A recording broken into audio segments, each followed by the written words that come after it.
সংকটের মধ্যেই দেশজুড়ে বেড়েছে জ্বালানির দাম। ফিলিং স্টেশনগুলোতে তেলের অপেক্ষায় ভোক্তারা। এই সংকটে আবার কোথাও কোথাও বেড়েছে বাস ভাড়া। এ নিয়ে আরো জানাতে সিরাজগঞ্জ থেকে যুক্ত হচ্ছেন রাজ্জাক রাজ। রাজ, পাম্প কর্তৃপক্ষ জ্বালানি তেলের জন্য দীর্ঘ লাইন রয়েছে কিনা, পর্যাপ্ত তেল পাওয়া যাচ্ছে কিনা জানাবেন। শেফালি, ধন্যবাদ আপনাকে। আমি এই মুহূর্তে রয়েছি সিরাজগঞ্জ কড্ডরমোড় এলাকায়। আমি আপনাকে জানিয়ে দিতে চাই যে সিরাজগঞ্জের যে ডিপো রয়েছে, যেখান থেকে তেল সরবরাহ হয়, শাহজাদপুর ডিপো, সেখান থেকে গতকালকে 25 লক্ষ লিটার তেল রাজশাহী, রংপুর ও ময়মনসিংহের 20 জেলাতে সরবরাহ হয়েছে। এর মধ্যে 19 লক্ষ লিটার ডিজেল এবং 4 লক্ষ লিটার 4.5 লক্ষ লিটার পেট্রোল, 1.5 লক্ষ লিটার অকটেন সরবরাহ করেছে পাম্পগুলোতে।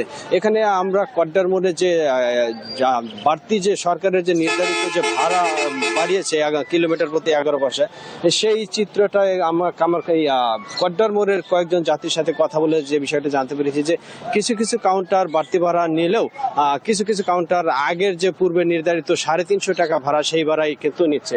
আমি একজন যাত্রীর সাথে জানার চেষ্টা করব যে আপনি কোথায় যাবেন এবং এখানে এখন ভাড়া কত টাকা নিচ্ছে আপনার কাছ থেকে। Thank you. আমি ময়মনসিংহ যাব। আজকে আমার কাছে 350 টাকা নিচ্ছে না। ইতিপূর্বে 300 টাকা নিচ্ছিল, কখনো কখনো 350 টাকা, তবে আজকে 350 টাকা নিচ্ছে না।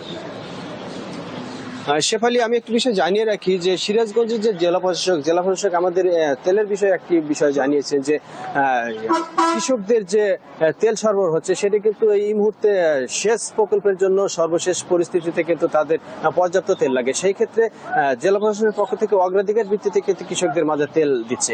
এবং পরিবহন শ্রমিকরা আমাদের জানিয়েছেন যে তারা কিন্তু তেলের জন্য যে তেল পাম্পে যায়, সেখানে কিন্তু দীর্ঘ 4 থেকে 5 ঘন্টা পর্যন্ত অপেক্ষা করে নিতে হচ্ছে। আমি এই ভাড়ার বিষয়ে এখানে যে কন্ট্রাক্টর রয়েছেন, যে তার কাছে জানার চেষ্টা করব, আসলে আপনারা কি এই যে বাড়তি ভাড়াটা কিভাবে নিচ্ছেন? আসসালামু আলাইকুম। আমরা তো বিগত যে ভাড়া করে দিয়েছিল সেই ভাড়া থেকে আমরা আসি। এখন যাত্রী খুবই সংকট, যাত্রী নাই, তেল পাচ্ছে না, গাড়িও আসে না, খুবই কম। সেই হিসেবে আগের তুলনায় যে ভাড়া ছিলাম ওই ভাড়াই নিচ্ছি। কারণ কিছু কিছু সময় দেখা যায় একটু চাপ পড়লে পারে হয়তো আমরা একটু বাড়িয়ে নিচ্ছি এখনকার বর্তমান হিসেবে, তাও হচ্ছে না, যাত্রী নাই, সংকট।